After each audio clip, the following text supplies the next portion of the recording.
생각이 많아질수록 마음은 왜 더 흐려지는가? 저는 오랫동안 생각이 많다는 말을 미덕처럼 여겨왔습니다. 부지런히 사유하고 미리 헤아리며 혹시 모를 경우를 대비하는 일은 삶을 단단하게 만드는 일이라 믿었기 때문입니다. 그러나 어느 날 문득 마음이 몹시 피로하다는 사실을 알아차렸습니다. 몸은 쉬고 있는데도 마음은 조금도 쉬지 못하고 있었습니다. 가만히 들여다보니 생각은 쉼없이 이어지고 있었습니다. 이미 지나간 일을 다시 꺼내 판단하고 오지 않은 일을 앞당겨 걱정하며 굳이 지금 결정하지 않아도 될 일에까지 마음은 스스로를 재촉하고 있었습니다. 저는 그때 처음으로 이런 물음을 품게 되었습니다. 생각은 많을수록 정말 좋은 것일까? 사유는 언제나 마음을 밝히는 쪽으로만 작용하는 것일까? 정약용은 말합니다. 사유란 본래 마음을 바르게 하기 위한 도구이지 마음을 소모시키는 짐이 되어서는 안 된다고요. 그러나 우리는 종종 생각을 멈추지 않는 성실함을 스스로에게 강요하며 그로 인해 마음이 흐려지고 있다는 사실을 놓치곤 합니다. 마음이 흐려질수록 사람은 더 많은 생각으로 그 흐림을 덮으려 합니다. 그러나 물은 가만히 두어야 맑아지지 계속 휘저으면 오히려 더 탁해집니다. 정약용은 이 단순한 이치를 마음의 일에도 그대로 적용합니다. 멈춘다는 것은 아무것도 하지 않는 일이 아닙니다. 그는 멈춤을 마음을 다잡기 위한 가장 적극적인 사유라 보았습니다. 생각을 버리는 것이 아니라 생각의 속도를 낮추는 일. 판단을 포기하는 것이 아니라 판단을 서두르지 않는 태도 말입니다. 이 글은 어떻게 더 많이 생각할 것인가에 대한 이야기가 아닙니다. 오히려 언제 생각을 거두어야 하는가, 어떻게 멈추어야 마음이 다시 숨을 쉬는가를 정약용의 조용한 사유를 따라 묻는 여정입니다. 이제 저는 생각을 앞세우기 전에 한 걸음 멈추어 제 마음의 상태부터 살피고자 합니다. 그 멈춤 속에서 비로소 사유가 제자리를 찾는 순간을 천천히 맞이해 보려 합니다. 생각은 마음에서 자랍니다. 처음에는 아주 작은 싹에 불과합니다. 무언가를 헤아리기 위한 단순한 물음, 지나치지 않기 위한 조심스러움에서 비롯되지요. 그러나 그 싹이 자라나는 속도를 살피지 않으면 어느새 마음보다 커져 마음을 가리는 그늘이 되기도 합니다. 저는 오래도록 생각이 많다는 말을 스스로에게 칭찬처럼 건네왔습니다. 쉽게 결정하지 않는 태도, 여러 가능성을 따져보는 습관, 실수를 줄이기 위한 반복된 점검. 이 모든 것이 성찰이라 믿었습니다. 그러나 어느 순간부터 생각은 저를 돕기보다 몰아세우기 시작했습니다. 아직 하지 않아도 될 판단을 앞당기고 이미 끝난 일을 다시 꺼내 그때의 선택을 탓하게 만들었습니다. 마음은 늘 바쁘게 움직였지만 정작 한자리에 머무르지 못했습니다. 정약용은 말합니다. 사유란 마음을 바르게 하기 위한 것이지 마음을 쉼없이 부리는 일이 아니라고요. 생각이 짐이 되는 순간은 그 생각이 지금의 마음을 돌보지 않을 때입니다. 생각은 종종 더 나은 선택을 이유로 자라납니다. 그러나 그 선택이 언제나 지금 필요한 것은 아닙니다. 사유가 지나치게 자랄 때 사람은 선택하지 못하는 상태에 머무르게 됩니다. 결정이 미뤄질수록 마음은 더 많은 이유를 만들어내고 그 이유들은 서로를 부정하며 마음을 소모시킵니다. 마치 가지치기 하지 않은 나무처럼 생각은 사방으로 뻗어 햇빛을 가리고 바람을 막습니다. 정약용은 사유 또한 다르지 않다고 보았습니다. 잘 자라도록 내버려 두는 것과 제때 거두는 것은 전혀 다른 일입니다. 생각이 많아질수록 마음은 오히려 둔해집니다.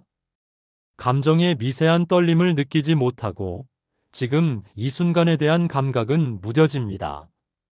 사유가 마음을 앞질러 달려가면 마음은 그 속도를 따라가지 못해 스스로를 잃게 됩니다. 저는 그제야 깨달았습니다. 생각이 많아 괴로운 것이 아니라 생각을 멈출 줄 몰라 괴로운 것이라는 사실을요. 사유는 늘 옳은 방향으로만 흐르지 않습니다. 때로는 멈춤을 통해서만 본래의 자리를 되찾습니다. 정약용이 말하는 멈춤은 사유를 부정하는 태도가 아닙니다. 오히려 사유를 존중하기에 가능한 일입니다. 아무 때나 생각하지 않겠다는 것이 아니라 지금 이 생각이 마음을 밝히는지 흐리게 하는지를 가만히 살피는 일입니다. 생각이 짐이 되는 순간은 그 생각이 마음보다 앞서 나갈 때입니다. 그때 필요한 것은 더 많은 사유가 아니라 한 걸음 멈추어 마음의 무게를 내려놓는 일입니다. 마음이 멈추지 못하는 데에는 반드시 이유가 있습니다. 그것은 부지런함도 아니고 성실함도 아니라 대개는 눈에 잘 드러나지 않는 조급함에서 비롯됩니다. 조급함은 늘 무언가를 놓치고 있다는 느낌으로 마음을 몰아붙이며 지금 이대로 머물러 있어서는 안 된다는 불안으로 사유를 재촉합니다. 조급한 마음은 언제나 앞서 달려갑니다. 아직 오지 않은 순간을 먼저 살피고 아직 정해지지 않은 결과를 미리 단정하며 지금의 상태를 부족한 것으로 규정합니다. 그리하여 마음은 현재에 머무르지 못하고 끊임없이 다음을 향해 움직이게 됩니다. 정약용은 이러한 조급함을 마음의 균형이 무너진 징후로 보았습니다. 마음이 스스로를 믿지 못할 때 사람은 생각으로 자신을 지탱하려 합니다. 더 많이 헤아리고 더 촘촘히 계산하며 혹시 모를 실수를 막기 위해 사유를 겹겹이 쌓아 올립니다. 그러나 그 사유의 층이 두꺼워질수록 마음은 오히려 더 불안해집니다. 조급함은 언제나 좋은 이유를 앞세웁니다. 지금 결정하지 않으면 뒤처질 것 같고 지금 판단하지 않으면 기회를 잃을 것 같다는 생각이 마음을 채웁니다. 하지만 정약용은 묻습니다. 모든 결정이 지금 필요한가? 모든 생각이 지금 옳은가? 혹시 마음이 감당할 수 있는 속도를 이미 넘어선 것은 아닌가 하고 말입니다. 자연은 서두르지 않습니다. 해가 뜨는 일도 계절이 바뀌는 일도 한순간에 이루어지지 않습니다. 정약용은 이러한 자연의 흐름을 마음의 본보기로 삼았습니다. 조급한 마음은 자연의 이치를 거스르려는 마음이며 흐름을 앞당기려다 오히려 균형을 잃는 상태입니다. 마음이 멈추지 못할 때 사람은 흔히 자신을 탓합니다. 왜 이렇게 느린가? 왜 아직 확신하지 못하는가 하며 스스로를 몰아붙입니다. 그러나 정약용의 시선은 다릅니다. 그는 마음이 멈추지 못하는 이유를 능력의 부족이 아니라 쉬어도 된다는 허락을 스스로에게 주지 못했기 때문이라 보았습니다. 조급함은 마음을 다그치지만 결코 마음을 단단하게 만들지는 못합니다. 오히려 사유를 흩뜨리고 판단을 흐리며 작은 일에도 마음을 크게 흔들리게 만듭니다. 이때 필요한 것은 더 빠른 결론이 아니라 마음이 숨을 고를 수 있는 여백입니다. 멈추지 못하는 마음의 근원은 바쁘기 때문이 아니라 두려워서입니다. 잘못될까 두렵고 늦을까 두렵고 지금 이대로는 부족할까 두려운 마음이 사유를 쉬지 못하게 만듭니다. 그러나 정약용은 말합니다. 두려움 위에 세운 생각은 결코 오래가지 못한다고 말입니다. 그래서 그는 조급함을 다스리는 첫걸음으로 생각을 줄이기보다 속도를 낮추라고 권합니다. 당장 답을 내리지 않아도 괜찮다고, 지금 판단하지 않아도 마음은 무너지지 않는다고 스스로에게 말해주는 일, 그것이 멈춤을 향한 첫 번째 사유입니다. 사유를 내려놓는다는 말은 흔히 오해를 부릅니다. 생각하지 않겠다는 선언처럼 들리기도 하고 책임을 피하려는 태도로 비치기도 합니다. 그러나 정약용이 말한 멈춤은 결코 사유의 포기가 아닙니다. 그것은 생각을 줄이는 일이 아니라 생각이 머물 자리를 가려내는 일에 가깝습니다. 마음에는 본래 감당할 수 있는 생각의 분량이 있습니다. 그 분량을 넘어서면 사유는 정리가 아니라 혼란이 되고 성찰이 아니라 소모가 됩니다. 덜 생각하는 용기란 이 한계를 인정하는 데서 시작됩니다. 모든 것을 이해하려 하지 않아도 괜찮고 모든 일에 답을 내리지 않아도 괜찮다는 사실을 받아들이는 일입니다. 정약용은 사유를 마치 그릇에 물을 담는 일처럼 여겼습니다. 그릇이 가득 찼는데도 계속 물을 붓는다면 물은 맑아지지 않고 흘러넘칠 뿐입니다. 생각도 마찬가지입니다. 이미 충분히 헤아렸다면 그 다음에 필요한 것은 또 다른 생각이 아니라 잠시 덮어두는 태도입니다. 사유를 내려놓는 연습은 아주 작은 순간에서 시작됩니다. 지금 당장 판단하지 않아도 되는 일 앞에서 마음속 결론을 잠시 미루어 두는 일, 떠오르는 생각을 붙잡아 정리하려 하지 않고 그냥 지나가게 두는 일, 그 미세한 멈춤이 마음의 근육을 다시 느슨하게 만듭니다. 우리는 종종 생각을 붙잡지 않으면 불안해집니다. 생각이 떠오르면 반드시 끝까지 따라가야 할 것 같고 결론에 닿지 않으면 불완전한 상태로 남겨진 것처럼 느껴집니다. 그러나 정약용은 생각이 반드시 완결되어야 할 의무는 없다고 말합니다. 생각은 흘러가도 되고 사라져도 되며 다시 돌아오지 않아도 괜찮은 것이라고 말입니다. 덜 생각하는 용기란 이 불완전함을 견디는 힘입니다. 명확하지 않은 상태를 그대로 두는 인내, 판단하지 않은 채 머무는 평정, 이 모든 것이 사유를 내려놓는 연습 속에서 길러집니다. 마음은 이 여백 속에서 비로소 제 호흡을 되찾습니다. 정약용은 특히 말끝을 서두르지 않았습니다. 어떤 문제 앞에서도 곧장 결론으로 달려가지 않고 생각이 익을 때까지 기다렸습니다. 그는 기다림 또한 사유의 일부라 보았고 멈춤은 생각을 버리는 행위가 아니라 생각을 익히는 시간이라 여겼습니다. 사유를 내려놓는 연습을 하다 보면 처음에는 마음이 허전해집니다. 늘 생각으로 채워져 있던 자리가 비어 있는 듯 느껴지고 무엇인가 중요한 것을 놓치고 있는 것처럼 불안해집니다. 그러나 그 허전함을 지나면 마음은 점차 가벼워지고 생각은 자연스레 정돈됩니다. 덜 생각하겠다고 애쓰지 않아도 됩니다.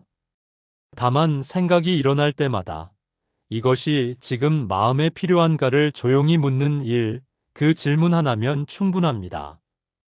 그 물음 앞에서 많은 생각들은 스스로 물러나고 남아있는 생각만이 조용히 자리를 지킵니다. 사유를 내려놓는 연습은 하루아침에 익숙해지지 않습니다. 그러나 정약용은 말합니다. 생각을 덜어내는 일은 능력을 줄이는 일이 아니라 마음을 보존하는 일이라고 말입니다. 이 보존 위에서만 사유는 다시 바른 힘을 얻게 됩니다.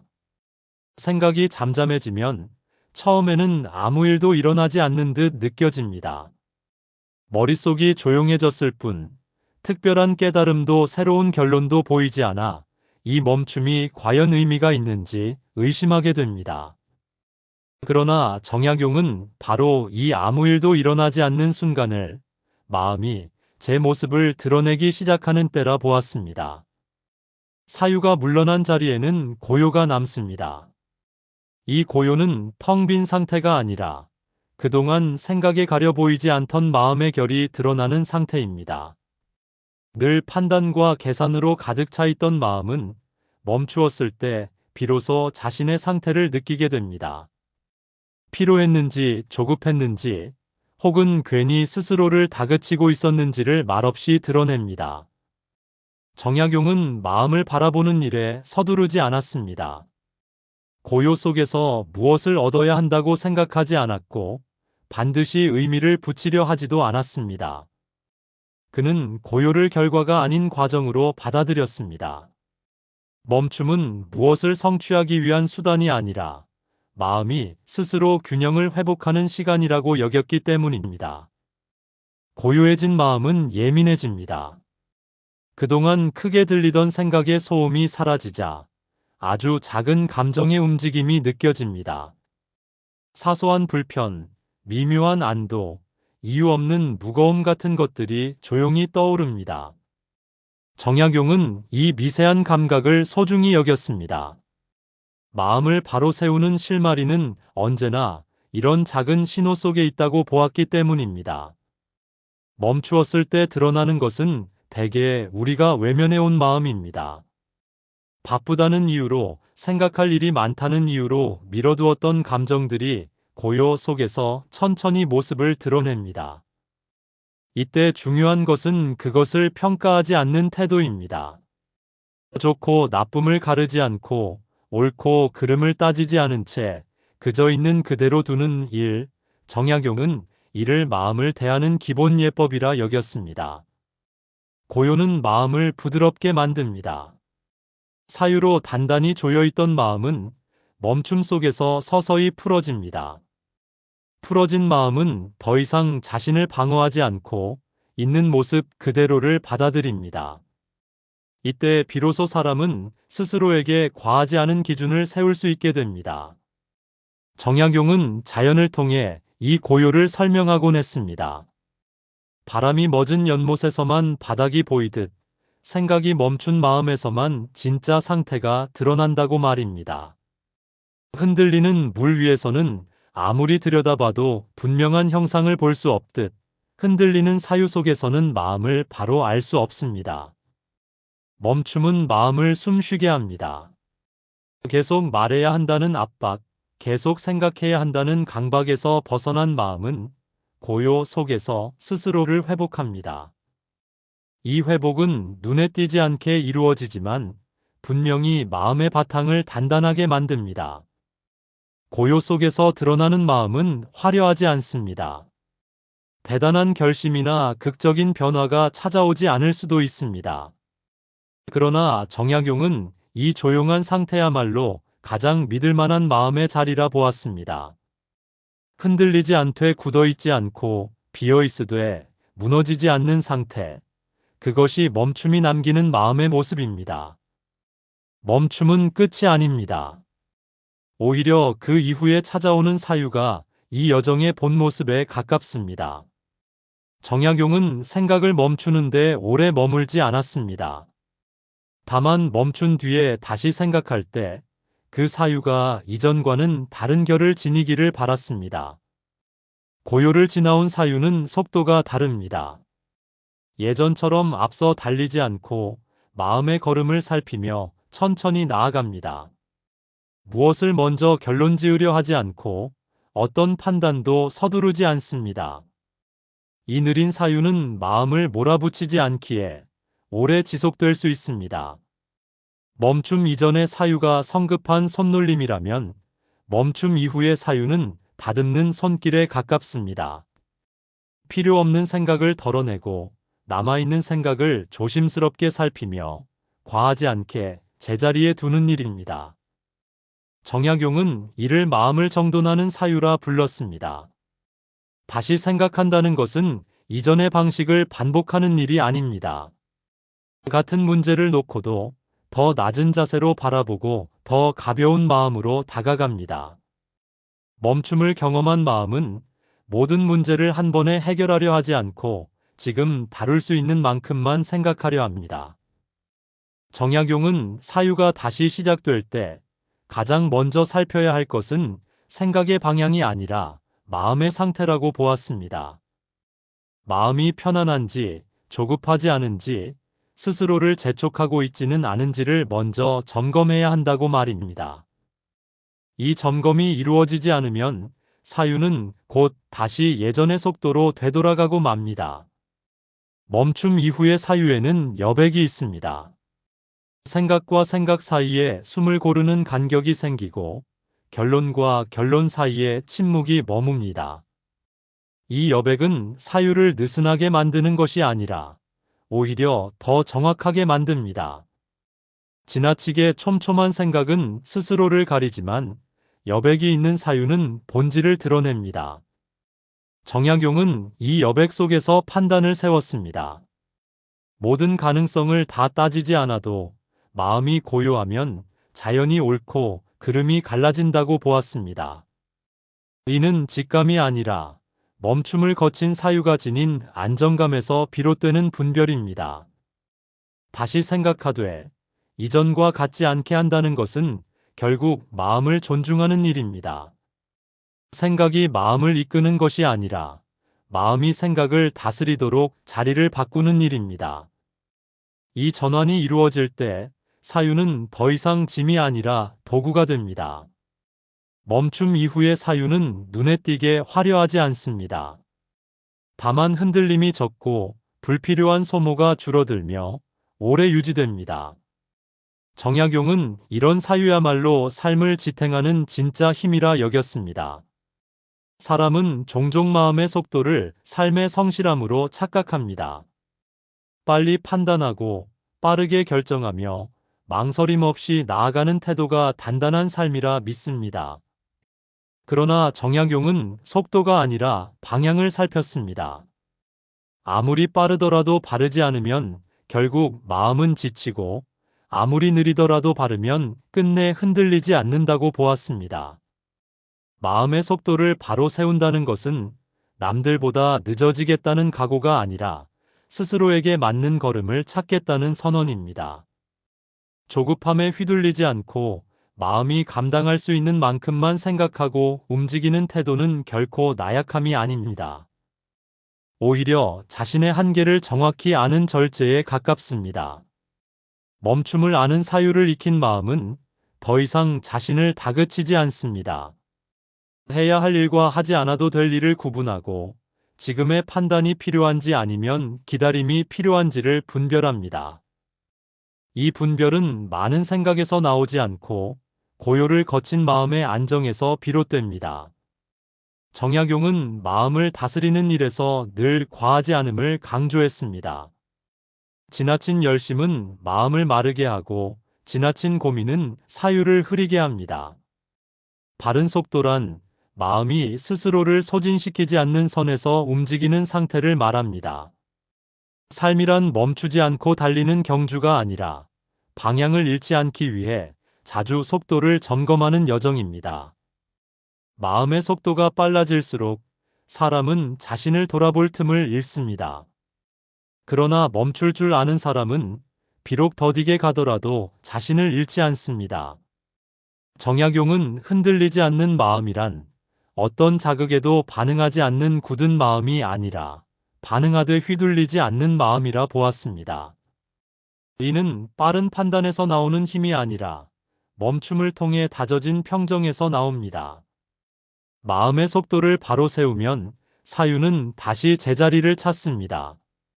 생각은 필요할 때만 쓰이고 필요 없을 때는 조용히 물러납니다. 이 질서 속에서 마음은 더 이상 자신과 싸우지 않게 됩니다. 삶은 결국 빠름이 아니라 발음으로 남습니다. 서두르지 않되 멈춰 서지도 않고 고민하되 소모되지 않으며 생각하되 마음을 잃지 않는 길, 정약용이 말한 멈춤을 아는 사유는 바로 이 길을 가리킵니다. 저는 이제 생각이 많아질 때마다 더 나은 해답을 찾기보다 한 걸음 멈추어 마음의 상태를 살피려 합니다. 지금 이 사유가 마음을 밝히는지 아니면 스스로를 소모시키고 있는지를 묻는 일부터 시작하려 합니다. 정약용의 멈춤은 특별한 수행이 아닙니다. 다만 생각을 모두 붙잡으려 하지 않고 마음이 감당할 수 없는 무게를 내려놓는 태도입니다. 이 태도 하나로 사유는 다시 숨을 쉬고 마음은 제 속도를 되찾습니다. 멈춘다는 것은 뒤처지는 일이 아닙니다. 오히려 오래 가기 위한 준비입니다. 조급함에 흔들리지 않는 마음은 빠르게 움직이지 않아도 쉽게 무너지지 않습니다. 생각이 많아질수록 우리는 더 많이 달리려 합니다. 그러나 정약용은 조용히 말합니다. 그럴수록 멈추어야 한다고 말입니다. 멈춤 속에서만 마음은 자신에게 맞는 길을 다시 발견합니다. 멈출 줄 아는 사람은 쉽게 흔들리지 않습니다. 그리고 그런 마음은 서두르지 않아도 끝내 제자리에 도달합니다. 오늘의 이야기는 여기까지입니다. 이 이야기가 도움이 되셨다면 구독과 좋아요 부탁드립니다. 여러분의 평안한 삶을 진심으로 응원합니다. 감사합니다.